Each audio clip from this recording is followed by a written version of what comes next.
Witam. W ostatnich 2 odcinkach mówiłem kolejno o budowaniu siły oraz masy mięśniowej pod kątem walki. Dzisiaj więc zajmiemy się wytrzymałością. Zapraszam.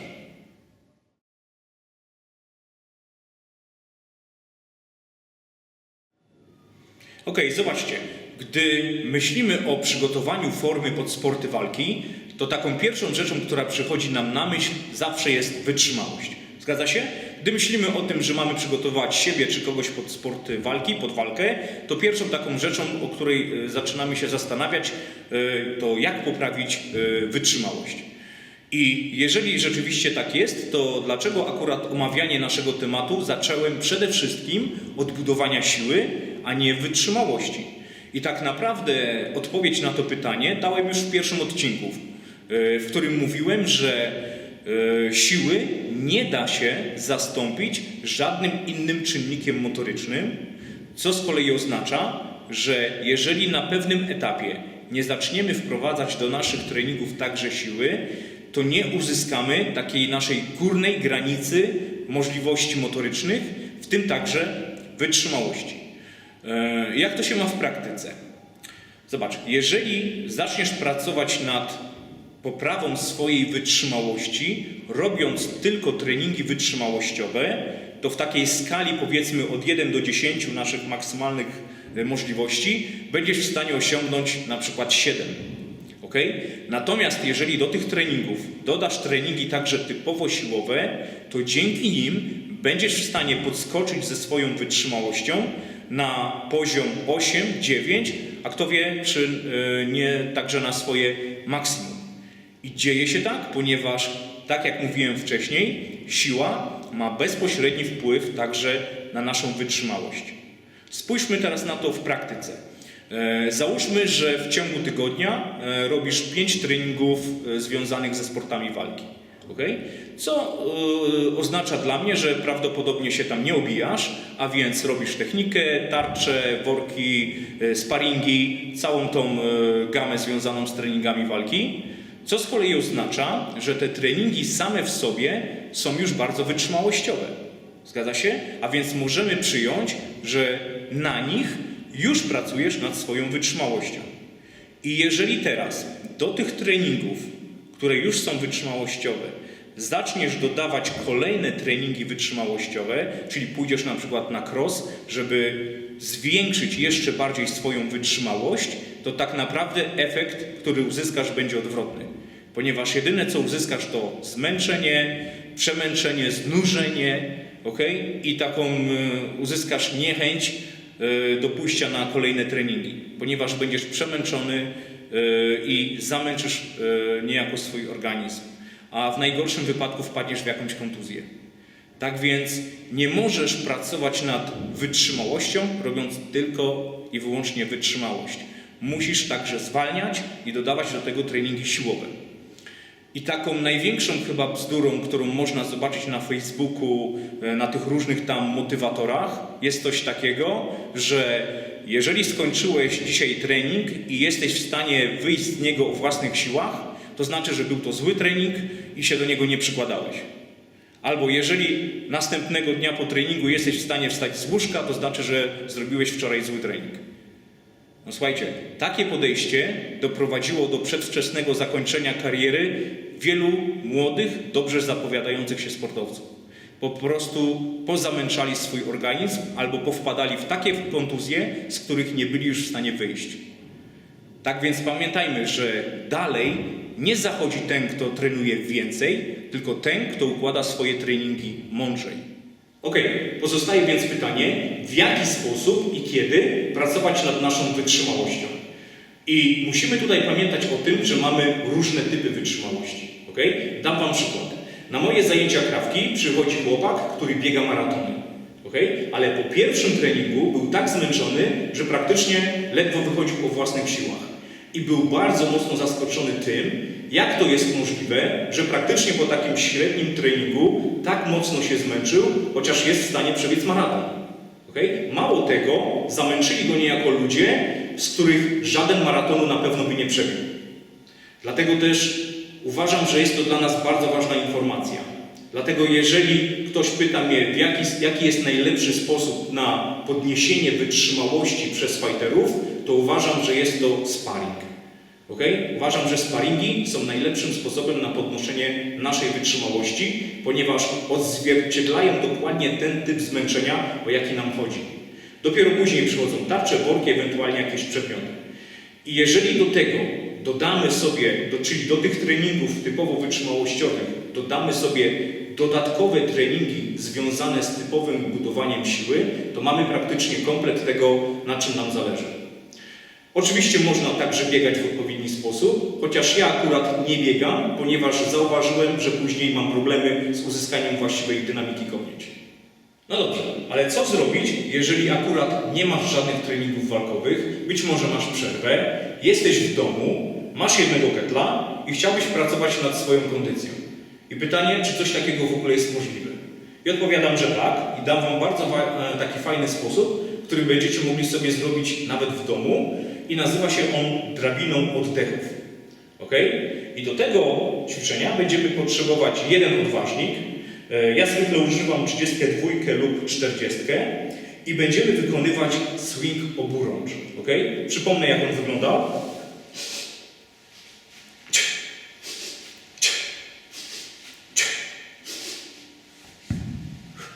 Ok? Swing oburącz. I tutaj będziemy wykonywać 10 serii po 10 powtórzeń. Ok? Ale cała sprawa polega na tym, że pomiędzy każdą serią będzie się zmieniała liczba naszych oddechów. Co to znaczy? Gdy wykonałeś pierwsze 10 powtórzeń swingu oburącz, odstawiłeś odważnik, robisz 10 wdechów, wydechów. Ok? 10. Luźnych, spokojnych. Tuż po nich robisz kolejne 10 powtórzeń, ale już 9 oddechów. Ok? Następnie znowu 10 powtórzeń swingu oburącz, ale już tylko 8 oddechów. A więc zobaczcie, liczba powtórzeń swingu oburącz jest stała, ciężar odważnika jest stały, zmienia się tylko liczba oddechów. Ok? Czyli z każdą serią ona maleje. I zobaczycie, jakie jest ciekawe uczucie, gdy już dochodzimy do tych końcowych serii.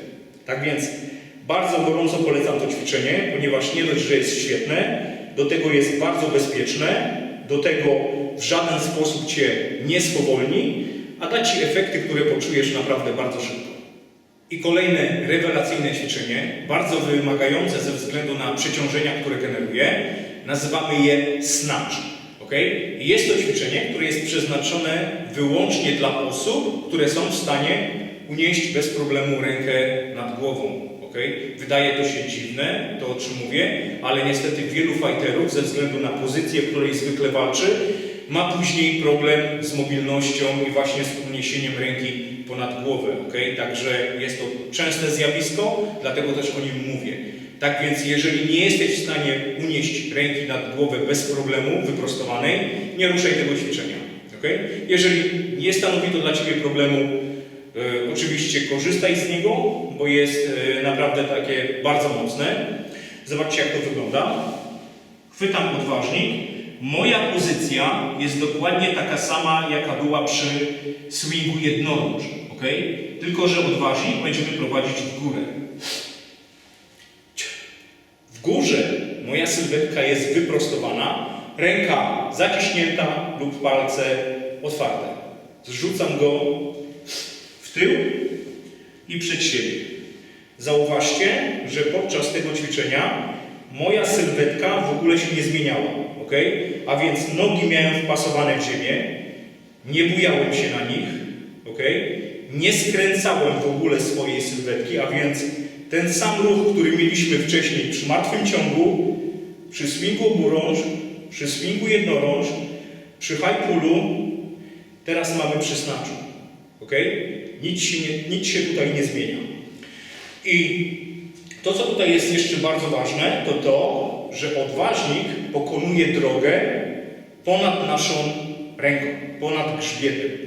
Nie może on pracować bokiem naszej dłoni, a więc wszystko ma miejsce górą. Górą zrzucam i w ten sam sposób podbieram. Wszystko jest w nachwycie. Okay? To jest bardzo ważne, bo każde inne wykonanie po prostu nie jest dla nas zaliczane. I teraz, jeżeli chcesz się sprawdzić w tym ćwiczeniu, na jakim jesteś etapie, to możesz podejść do takiego testu, który się nazywa SSST, czyli Secret Service Snatch Test.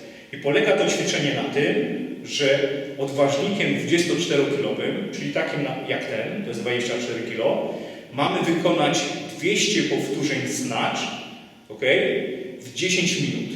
Można zmieniać ręce, można odstawiać odważnik, tyle że czas cały czas leci. Jeżeli interesuje Cię taki test, sprawdzenie siebie, ponieważ jest to test, który otwiera drogę do wejścia do CKB Top Team, czyli do tych najsilniejszych ludzi w Polsce związanych z treningiem kettlebell, tą metodą hardstyle, to możesz wejść sobie na stronę www.centrumkb.pl i tam w dziale Top Team przeczytasz dokładne warunki wykonania tego ćwiczenia. Zobaczysz osoby, które do tej pory wykonały to ćwiczenie, plus dodatkowe, które gwarantują wejście do Top Team. Tak więc możesz się sprawdzić, możesz przekonać, na jakim jesteś etapie, lub ewentualnie zobaczysz, do jakiego poziomu można dojść. Być może tak, że sam zaczniesz do niego dążyć. Także gorąco zachęcam. Jak zauważyliście, przed chwilą powiedziałem, że snatch mogą wykonywać tylko te osoby, które są w stanie bez problemu wyprostować rękę nad głową. I jest to dla nas bardzo ważna wskazówka, ponieważ o ile siłę traktujemy jako ten nasz czynnik nadrzędny, to na pewnym etapie, abyśmy mogli korzystać z tej siły w pełni oraz w sposób bezpieczny, to potrzebujemy do tego także posiadać mobilne ciało. A więc, abyśmy mogli pracować ciężej, potrzebujemy także poruszać się lepiej. Ponieważ wtedy z kolei otworzy to nam drogę do kolejnych bardzo wartościowych ćwiczeń, takich na przykład jak military press, push press, bend press, jerk, Turkish get up, czy na przykład windmill. I to znowuż jest kolejny jak gdyby zakres materiału, zbyt obszerny na to, żebym omawiał go w tych krótkich filmikach na YouTubie, a więc zakładam, że jeżeli ktoś będzie tym tematem naprawdę zainteresowany, no to już wejdzie sobie na stronę Centrum Kettlebell Polska i tam niejako zasięgnie wiedzy u źródła. W tej chwili natomiast przechodzimy do kolejnego tematu. A kolejny temat to kombinacje. Do kombinacji najlepiej wykonywać te ćwiczenia, które widzieliśmy wcześniej. Możemy je wykonywać jednorącz, czyli na jeden kettle, bądź też oburącz, czyli na 2 odważniki. Tak więc to zależy od tego, jaki masz danego dnia plan treningowy. I powiedzmy, że robimy coś na jeden odważnik. Nasze kombinacje mogą być takie bardzo podstawowe, składające się na przykład z 2 ruchów, bądź mogą to też być kombinacje bardziej złożone, składające się tam z kilku następujących po sobie ruchów. Także powiedzmy, że dla przykładu zrobimy sobie taką najprostszą kombinację. Będzie to swing i clean. A więc pozycja, oczywiście setup, robię swing, clean, odkładam i mam pierwszą taką podstawową kombinację. W drugiej kombinacji dodamy sobie kolejny ruch, czyli będzie to swing, clean oraz snatch. Zobacz.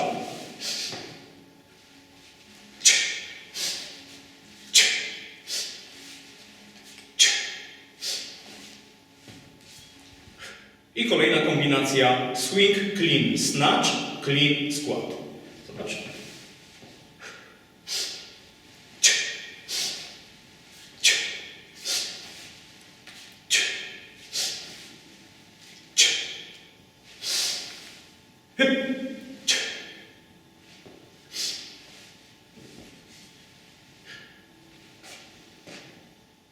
Praca na 2 odważniki generalnie wygląda w ten sam sposób, jednak ich szerokość wymusi na mnie na początku szersze ustawienie stóp, które później będę musiał sobie korygować. I zróbmy taką kombinację dla przykładu. Powiedzmy, że będzie to double swing, double clean oraz front squat. Zobaczcie, co muszę zrobić. Na początku ustawiam się szerzej na stopach, następnie zrobię double swing and clean. Teraz skoryguję pozycję, zrobię front squat, znowu skoryguję pozycję i odstawiam. I gdy jesteśmy już na etapie kombinacji, to musimy teraz wiedzieć, w jaki sposób je wykonywać. I to, co musimy zrobić jako pierwsze, to przede wszystkim ustalić, jaką kombinację danego dnia będziemy wykonywać. Czy to będzie kombinacja na 1 ketel, czy to będzie kombinacja na 2 ketle. Może to na przykład być ta kombinacja, którą pokazałem przed chwilą, a więc swing, clean, squat. Okay? A więc niejako to zależy od Ciebie, co danego dnia tam sobie wymyślisz, co chcesz przetrenować. A więc, gdy mamy ustaloną już kombinację, teraz pozostaje nam przejść do metody treningowej. I tutaj będę Wam polecał na początek 2 metody treningowe. Pierwsza to jest ta, o której mówiłem w pierwszym odcinku, która jest dla nas już bardzo znana, czyli tak zwana drabina siły. Okay? 3 różne ciężary, po 5 powtórzeń i tak dalej. Kto nie pamięta tej metody, to sobie to szybko zobaczy w odcinku pierwszym. Natomiast przechodzimy teraz do tej drugiej metody, o której chcę Wam powiedzieć. Będzie to nowa rzecz i nazywa się ona drabina powtórzeń. Okay? Co to oznacza? Oznacza to, że gdy już mamy ustaloną kombinację, zaczynamy ją wykonywać. Czyli robimy na przykład swing, clean, squat, odstawiam, rozluźniam się i to była pierwsza seria. Przechodząc do drugiej, zrobię to dwukrotnie, a więc swing, clean, squat i znowu swing, clean, squat i dopiero odstawię. Okay? Gdy przejdę do trzeciej, zrobię to 3-krotnie. Do czwartej 4 razy i do 5 5 razy. Okay? A więc z każdą serią ilość tych powtórzeń nam się po prostu o 1 zwiększa. I to była jedna seria. Takich serii robimy od 3 do 5. Okay? Zwykle jest tak, że jeżeli bierzemy jakiś nowy ciężar, który jest stosunkowo ciężki dla nas, no to w tych takich 3 długich seriach się powinniśmy zamknąć. Natomiast z czasem, jeżeli zobaczysz, że robisz 4 serie lub później 5 serii i nie czujesz się jakoś specjalnie zmęczony, no to jest moment, w którym możesz już myśleć o tym, aby po prostu zwiększać ciężary. Okay? Bardzo polecam ten sposób, ponieważ on jest bezpieczny. Będziesz dokładnie wiedzieć, w którym momencie masz przerwać, ponieważ pamiętaj o tym, że ilość serii i ilość powtórzeń przede wszystkim jest także uzależniona od tego, jaką masz technikę. A więc to, że sobie zaplanowałeś dzisiaj zrobienie 3 czy 4 serii, to jak gdyby jedna rzecz, ale jeżeli na którymś etapie czujesz, że technika pada, musisz po prostu przerwać wykonywanie tych serii. Tak więc bardzo to polecam, zapamiętajcie sobie drabina powtórzeń. I już na koniec kilka ćwiczeń dodatkowych. Pierwsze z nich to tak zwana aureola, czyli przenoszenie odważnika wokoło głowy.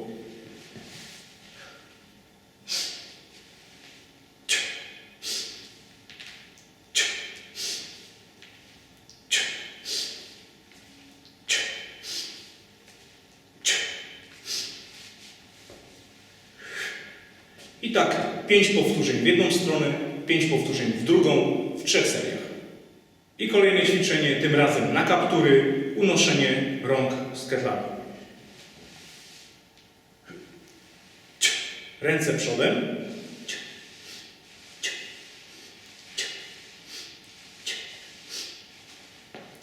I ręce bokiem.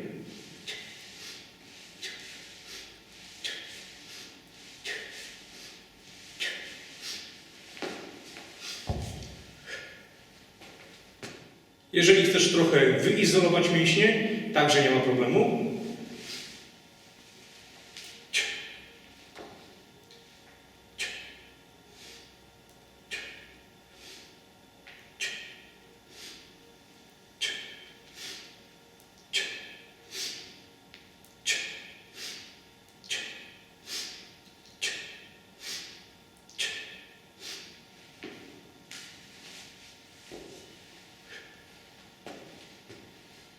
I ćwiczenie na kark, które ja akurat często sobie robię. Można do tego celu używać takiego specjalnego pasa, chociaż ja wykorzystuję ten, który zazwyczaj służy mi do podciągania się. Zobacz.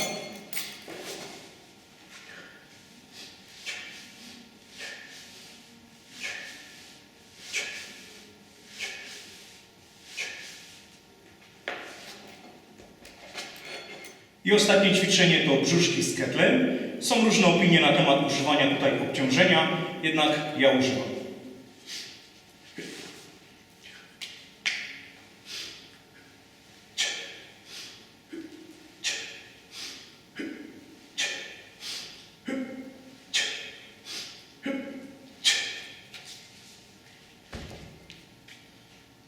I to już wszystko z mojej strony. To, co zrobicie z tą wiedzą, zależy już tylko od Was. Ja na koniec mam jeszcze taką prośbę. Mianowicie zawsze dokładnie zwracajcie uwagę na to, jakie ćwiczenia wprowadzacie do swojego arsenału treningowego. Ponieważ na internecie możemy znaleźć bardzo wiele ćwiczeń z ketlami tak zwanych pod sporty walki, które w rezultacie kompletnie w niczym nam się nie przekładają. Okay? Mogą one wyglądać fajnie, ciekawie, można się nimi zauroczyć, ale w końcowej fazie są po prostu dla nas bezużyteczne. To, co my mamy wiedzieć, to to, że trening z ketlami pod sporty walki musi się opierać przede wszystkim o te ćwiczenia główne, te ćwiczenia bazowe. Nigdy nie udziwniajcie ćwiczeń, ani nigdy nie gońcie za ich ilością, ponieważ to, że zrobisz więcej ćwiczeń, w żaden sposób nie przełoży się na to, że będziesz lepszym fighterem. Dla nas zawsze najważniejsza jest ta baza. Martwy ciąg, swing oburącz, swing jednorącz, clean, squat. To są ćwiczenia, na które kładziemy największy nacisk, budując naszą siłę.